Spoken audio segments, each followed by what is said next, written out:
Selamat pagi teman-teman, kembali lagi di SCK Podcast.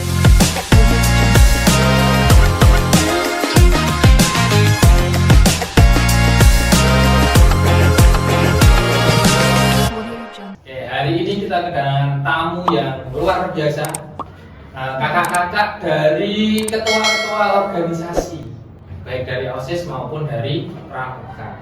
Oke, sebelum lanjut, kita perkenalan dulu biar lebih akrab nanti ngobrol-ngobrolnya. Oke, dari yang paling ganteng sendiri karena cowoknya hanya satu. Oke, silahkan Kak, perkenalkan sendiri. Halo, perkenalkan nama aku Danawi Syafi Alamsyah, selaku ketua OSIS di sini. Aku berasal dari kelas 9D. Terima kasih. Selanjutnya, Halo, perkenalkan nama saya Risma Adelia. Saya memiliki jabatan menjadi Pratama Putri di SM1 Jati dan saya dari kelas 9B. selanjutnya, Halo semuanya, perkenalkan nama saya Riki Kendriani. Di sini saya menjabat sebagai wakil ketua OSIS dan saya mewakili di kelas 9. oke. Tamu kali ini luar biasa sekali, dari kakak ketua OSIS, ketua Pramuka, dan wakilnya Kak Renindi. Selain wakil ketua OSIS, sebagai apa di Pramuka? Sebagai Panglima. Panglima Pramuka, keren sekali. Oke, sebelum kita lanjut ke pertanyaan-pertanyaan yang lebih seru, pertanyaan pertama dulu. Bagaimana sih proses kalian kemarin ketika bisa sampai terpilih menjadi ketua OSIS, lalu ketua OSIS, dan dari Pratama Pramuka juga, bisa di-spill sedikit ya? Ceritakan sedikit. Dari Kak Alam dulu coba. Oke, kan saya tahun kemarin ikut OSIS juga, jadi 2 periode. Nah, awalnya di kelas saya dulu ya 8I, itu yang OSIS itu cuma saya doang, Satu orang. Terus ada kokurikuler tentang demokrasi. Dipilihlah saya maju untuk calon ketua OSIS. Pilih kelas. Pilih kelas sama wali kelas juga, terus bertahap lolos, terus sampai 4 besar di pemilihan itu, sampailah jadi ketua OSIS. Berarti dalam prosesnya tadi ada beberapa kali tahapan, ada beberapa kali seleksi berarti ya? Iya, ada beberapa kali Sampai masuk ke 4 besar. Oke, dari Kak Nindi dulu atau Kak Isma dulu? Kak Nindi dulu, oke, Kak Nindi dulu. Kalau saya prosesnya kurang lebih hampir sama kayak Alam. Dari proses ke kelas diambil 4 orang, dulu 8A diambil 4 orang Pak. 8A itu kelas favorit, Iya. 4 orang. Oke, terus? Terus di seleksi akhirnya saya dipilih sama teman saya 1 jadi 2, kelas 8A jadi 2. Juga perwakilan dari kelas, merujuk dari 4 menjadi 2. Oke. Iya. Terus jadi 1, habis itu bertahap lagi jadi 8 besar, 6 besar, terus ke 4 besar saya juga masih terpilih.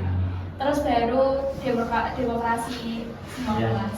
itu pemilihan langsung itu berarti dari proses dari dalam kelas karena ada demokrasi, kurikuler demokrasi itu pesta demokrasi, selanjutnya dipilih perwakilan kelas. Iya. Setelah itu mengurucut 1 masing-masing kelas, diseleksi lagi sampai ketemu 4 orang. Iya. Oke. Kalau dari Kak Arisma ini Kak Arisma agak beda sendiri karena Kak Arisma dari Pramuka, dari Pratama. Sebenarnya Pratamanya ada 2, putra dan putri. Tapi biar Kak Arisma bercerita dulu tentang prosesnya kemarin sampai terpilih menjadi Pratama Putri. Awal mula tuh dari seleksi. Nah, seleksi itu tuh kayak kita tuh di voting dari teman-teman kita yang kelas 8. Di votingnya tuh kayak ya tunjuk tangan gitu lah Pak. Nah, itu dapat 8 orang, 4 perempuan dan 4 laki-laki. Oke. Nah, itu tuh seleksinya tuh kayak ada debat, wawancara, dan ya itu. Debat, wawancara, mana yang sambil mengutarakan visi misinya, Iya, gagasannya gitu. Membuat Oke. visi misi juga saat itu. Nah, dari itu tuh kayak rasa bangga tuh ada gitu loh Pak, saat voting ternyata tuh aku ada yang pilih gitu. Jadi kayak ya senang gitu ya, gitu. senang. Lalu kan Pratama kan ada putra. Iya. Ini Kak Arisma sendirian. Yang Pratama putranya siapa? Iya. Dan kemana ini? Yang pertama putranya itu namanya tuh Farhan Adinata Cabudi. dia dipanggil Habibie. Nah itu dia nggak bisa datang ke sini karena dia ikut Jamboree Nasional. Wih, keren sekali. Jamnas, kok bisa ikut Jamnas. Dari Pramuka yang ikut Jamnas ada berapa ini? Ada 2. Siapa ada? Laki-laki dan 1 perempuan. Yang laki-laki kan tadi Kak Abi, Iya. yang perempuan Tiara. Tiara. Oke, jadi ada 2 siswa dari SMP 1 Jati yang tahun ini mewakili Kabupaten Kudus dalam acara atau kegiatan Jamboree Nasional. Keren sekali. Oke, selanjutnya, bagaimana perasaan kalian ketika tahu? Tadi kalau OSIS kan ada pemilihan langsung dipakai panggung kan saat itu. Iya. Nah, voting. Lalu ada kayak pemilihan presiden. Milih, nyoblos, lalu dibacakan, hasilnya keluar. Pertama kali, Alam dulu nih kan yang ketua OSISnya kan Alam. Bagaimana perasaannya Alam ketika tahu kamu yang menang, Alam? Perasaan pertama itu kaget Pak, nggak nyangka karena sebelumnya nggak ada niatan jadi ketua OSIS. Terus karena ada dukungan dari orang-orang di belakang, jadi saya terus maju dan akhirnya pede gitu. Kaget. Bisa, kaget. Tidak tahu, tidak ada niatan, tapi tiba-tiba malah kepilih jadi ketua OSIS. Saat itu kalau nggak salah Alam itu cowok sendiri ya, Cowok dari sendiri. 4 besar itu, yang 3 cewek. Kayak kalau dari Kak Indi, saat itu Kak Indi kan peringkat 2 karena jadi wakil kan. Gimana perasaannya? Tahu yang pilih ternyata banyak. Saya juga awalnya kaget Pak, karena kok bisa ya yang milih saya banyak. Saya pikir tuh yang cewek-cewek yang lainnya, oh ternyata saya bisa. Di luar ekspektasi. Iya. Kak Indi bisa sampai kok banyak yang pilih, dapat nomor 2, jadi wakil. Kayak dari kalau Kak Risma, bagaimana Kak Risma? Tahu, pas tahu. Kalau nggak salah itu pas kegiatan Persami diumumkannya atau latihan dasar. Oh, Pak Adika, gimana Kak Risma? Perasaannya bagaimana? Perasaanku sih senang gitu kan, karena udah lolos seleksi juga. Gak nyangka aku bisa sampai sejauh itu gitu loh Pak. Sampai sejauh itu juga kayak rasanya tuh bangga juga, didukung Masih- oleh orang tua. Masih nggak percaya gitu. Didukung oleh teman-teman juga, teman-teman memberi support dan bapak ibu guru yang lain juga. Ternyata banyak juga Iya. yang milih Kak Risma. Oke, seperti itu. Selanjutnya, pertanyaan selanjutnya. Tantangan kalian, tantangan terbesar kalian ketika menjadi pemimpin baik dari OSIS maupun dari Pramuka apa? Tantangannya. Dari siapa dulu yang mau jawab? Saya boleh. Oke, untuk tantangan itu ketika mau ada event dan sama-sama sibuk, jadi nggak OSIS intinya aja, tapi anggotanya juga sibuk.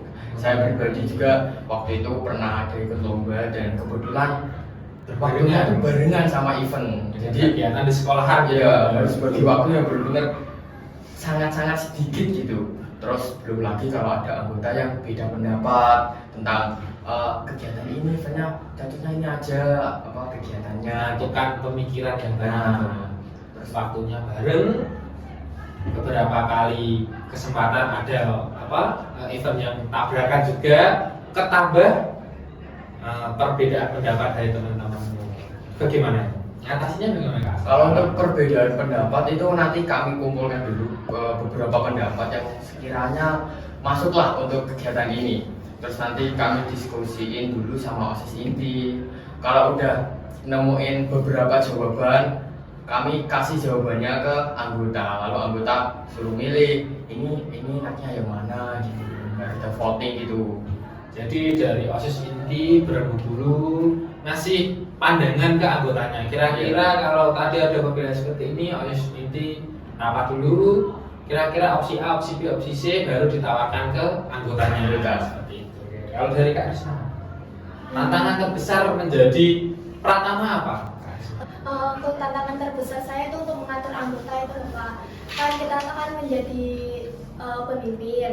Nah kita tuh harus memastikan anggotanya itu berjalan semua. Nah tidak ada yang Males-malesan ya, gitu. males-malesan, nggak ada yang kayak nyeleneh, nggak ada yang kayak keluar dari Seenaknya sendiri, jalannya yang lain ya. kerja keras tapi yang satunya malah biarkan dia atau begini biar Iya. memastikan ada kayak gitu ya. Iya. Jadi kita tuh kan harus membuat program. Nah programnya itu juga harus berjalan. Nah kita harus menyampaikannya juga ke anggota. Nah biar anggotanya itu bisa berjalan semua, ya kita harus kayak support ya dorong mendorong mereka sama mensupport mereka agar bisa sejalan sama kita. sesuai programnya bisa terlaksana dengan baik gitu ya. Juga saat ada program baru atau saat musyawarah gitu kita kan bisa kayak mendengarkan pendapat orang lain juga, masukan dari masukan beberapa dari anggota anggota. gitu. Jadinya masukan yang bagus gitu kayak gitu kita bisa ambil gitu kan Tahu biar dulu nanti bisa dihitung. Seperti itu. Ini yang menarik Kak Nindi. Selain wakil ketua OSIS, Kak Nindi kan juga sebagai komandan di ekstra pramuka. Nah ini kan pasti waktunya banyak bertemu, banyak berbenturan. Bagaimana tantangannya itu, bagaimana mengatasinya Kak Nindi? Yang susahnya itu saat mengatur waktu Pak, pas Bagian waktu. iya pas bagian waktu, pas ada ketika ada acara pramuka juga bertabrakan dengan rapat OSIS.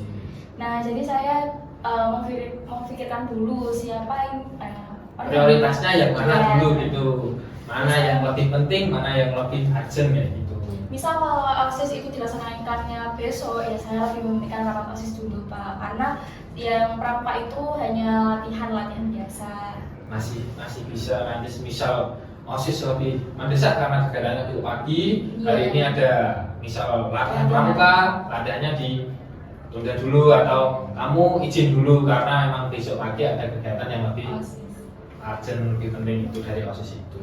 Oke, jadi pembagian waktunya harus benar-benar dibagi, benar-benar dibagilah antara mana yang prioritasnya yang lebih penting dulu. Kalau prioritasnya penting OSIS ya OSIS dulu, kalau memang prioritasnya pramuka ada kegiatan yang penting ya pramuka. Oke, luar biasa sekali. Oke, selama kalian menjadi ketua OSIS, wakil ketua OSIS dan menjadi pratama, pastikan ada kegiatan-kegiatan yang menurut kalian itu paling berkesan selama kalian menjadi pemimpin rasanya itu. Kira-kira kegiatan apa yang paling berkesan untuk kalian selama menjadi ketua OSIS, wakil ketua OSIS, pratama? Apa kira-kira? Dari pramuka dulu kan ya, Risma dulu. Iya. Kegiatan yang mengesankan tuh saat orientasi, contoh di Bengawan. Itu kayak mengesankan karena ada api unggunnya, kan api unggunnya kan pakai panah. Ya. Nah itu kayak menyentuh banget gitu, karena berhasil gitu. Lalu saat orientasi juga kan kita kan kayak ada banyak kegiatan, jadinya kayak lebih ada Menarik gitu, lebih apa ya, berkesan, lebih oh ternyata aku bisa dengan membuat kegiatan yang banyak seperti ini bisa berjalan kayak gitu. Apalagi kemarin Pak Rama juga sempat lihat ketika api unggun. Biasanya kan api unggun hanya ya muter baca dasar dharma itu lalu dinyalakan. Tapi kemarin tuh seperti ada teatrikalnya kayak panah, Iya, lalu kena ke apinya baru nyala. Itu salah satu yang luar biasa menurut keren. Out of the box, di luar perkiraannya Pak Rama. Nggak tahu kok seperti ini mau apa, ternyata ada panah-panah yang masuk itu. Oke, keren. Lalu dari OSIS apa? Kalau saya pribadi itu ada dua Pak. Yang pertama Hari Guru, kan kebetulan juga event pertama, kegiatan pertama. Jadi ketika kegiatan itu berlangsung tuh rasanya seneng banget bisa melewati hal yang seharusnya kayak susah sebelumnya belum kita lewati itu. Takut bisa apa enggak ya? Nah, bimbang Nah. di antara pikiran-pikiran itu. Terus yang kedua menurut saya itu waktu MPLS, karena kita bertemu dengan adik-adik yang sifatnya bisa dibilang lebih belum masuk SMP gitu, masih SD. Jadi ada penyesuaian lah cara menghadapi anak-anak seperti itu. Biasanya itu menjadi event yang ditunggu-tunggu dari kakak OSIS. Nah, benar banget Pak. Ada yang mungkin memang wah jadi OSIS nih pengen kelihatan gagah. Ada yang mungkin tebar pesona, bahasanya kelihatan kayak tekanan petenteng padahal nak ditanya takut. Ada yang memang benar-benar pede. Oh, saya punya kegiatan seperti ini, punya program seperti ini, saya harus bisa kayak gitu. Kalau dari Kak Nindi, Kalau saya yang paling berkesan itu pas hari guru ya Pak. Karena itu kan kita sebagai pertama kali kegiatan seperti itu surprise saat hari guru itu sangat menyentuh. Pas ada pembacaan puisi juga ya Pak, sangat Yang menyentuh. pertama dan langsung ke Bapak Ibu guru. Iya. Sesuatu sekali. Oke. Selain itu apa? Ada nggak? Sudah. Itu yang paling berkesan. Oke, selanjutnya tadi kan dari program kalian yang berkesan.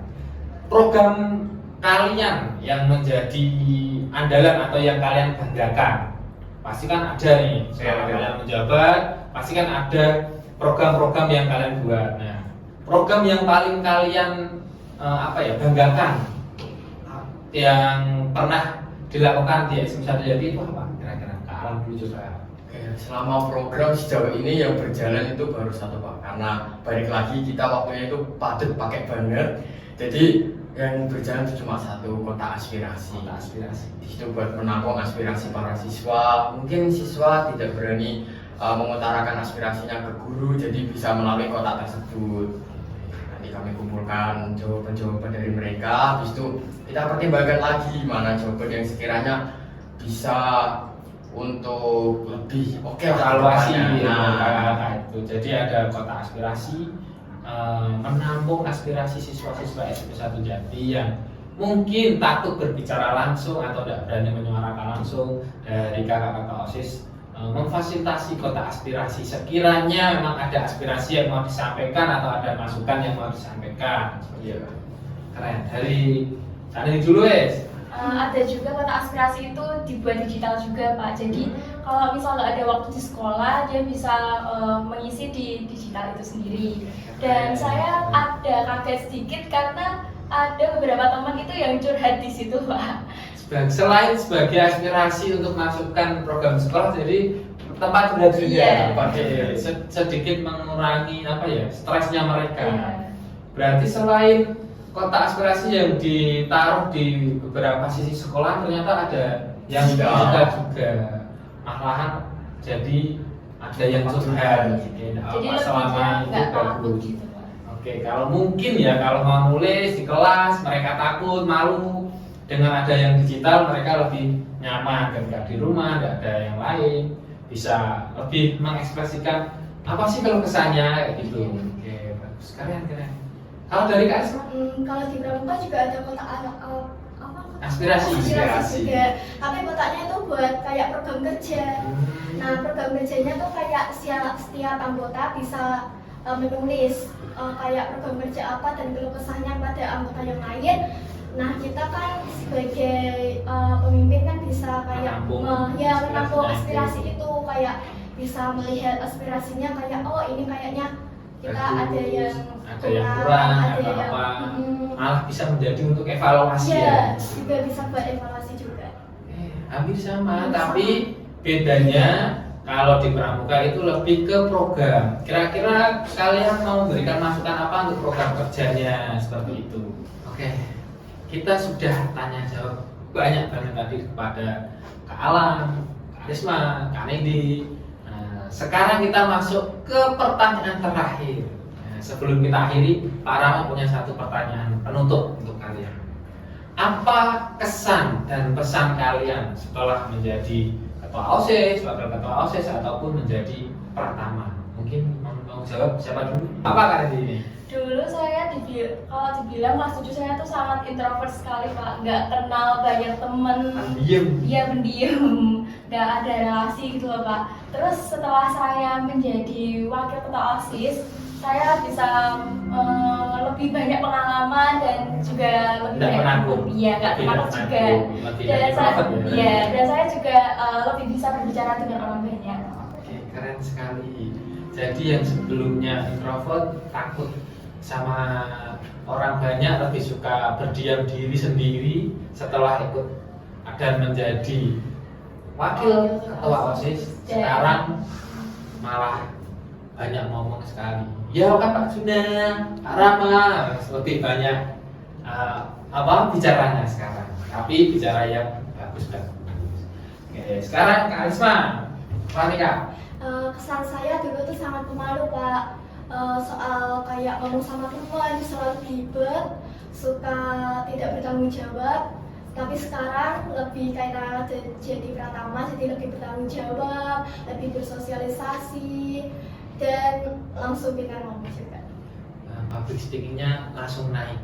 Iya, Yang sebelumnya naik. takut ngomong, Mm. takut berbicara di depan orang banyak, sekarang public speakingnya sudah bagus, sudah berani ngomong di depan orang banyak, dan lebih bertanggung jawab juga Iya. karena mengkoordinasi banyak anggotanya. Oke, bagus sekali. Kalau dari Kak Alam apa Kak Alam? Kalau saya kurang lebih sama seperti mereka berdua. Dulu tuh saya orangnya pendiam. Dalam pendiam itu sulit mengutarakan isi pikiran. Jadi, tapi saya sifatnya masih celelaan. Jadi saya tuh ekstrovert dari dulu. Nah, saya sulit mengutarakan isi pikiran. Ketika saya disuruh ngomong, saya takut di depan banyak orang juga. Tapi setelah saya masuk OSIS, saya rasa itu bukan hal yang sulit ya. Jadi bisa dilewati pelan-pelan dan asalkan mau berusaha pasti bisa. Dan saya juga orangnya suka tantangan. Jadi kalau nggak tertantang itu bukan saya namanya. Wes, keren sekali. Yang sebelumnya orangnya rame, banyak omong, tapi tidak bisa mengeluarkan isi pikirannya.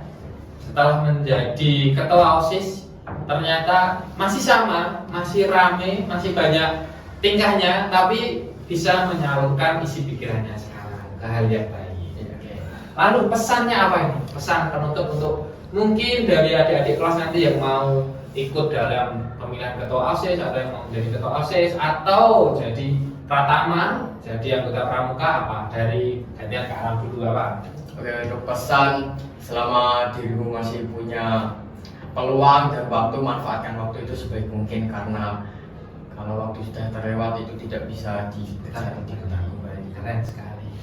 Dari Kak Risma apa Kak? Kalau pesan saya jangan takut jadi Pratama. Untuk calon yang akan datang lagi, tolong bertanggung jawab, lebih meningkatkan pramuka lagi, lebih membanggakan sekolah, dan memperbanyak Prestasi. Oke. Harus lebih baik dari angkatannya Kak Risma. Iya. Sudah baik, kalau bisa lebih baik lagi seperti itu. Oke, dari Kak India. Kalau saya jangan ragu untuk melangkah dan gali banyak pengalaman. Dua-duanya berarti dari Kak Indi, baik pramuka maupun OSIS. Gali pengalaman kalian karena pengalaman itu berharga. Tidak datang ujuk-ujuk, tapi memang harus dilalui dan ditingkatkan lagi nanti setelah melalui. Oke. Itu tadi ngobrol-ngobrol atau bincang-bincang kita sama ketua OSIS, wakil ketua OSIS, dan dari kakak Pratama. Sayang sekali Kak Habibie tidak bisa bergabung karena masih di Cibubur mengikuti kegiatan Jamnas Pramuka. Oke. Terima kasih atas waktunya dari kakak-kakak Alam, Kak Risma, Kak Nidi sudah meluangkan waktunya untuk bincang-bincang di SJK Podcast kali ini. Oke, sebelum Pak Rama akhiri di SJK Podcast itu punya khasnya sebelum Pak Rama tutup. Sudah tahu belum apa itu? Sudah dong Sudah, Pak. sudah. Sudah tahu? Sudah siap? Siap. Sudah dong. Oke, kita mulai. SJK Podcast, cerdas, kreatif, berprestasi. Sampai berjumpa lagi di podcast-podcast selanjutnya.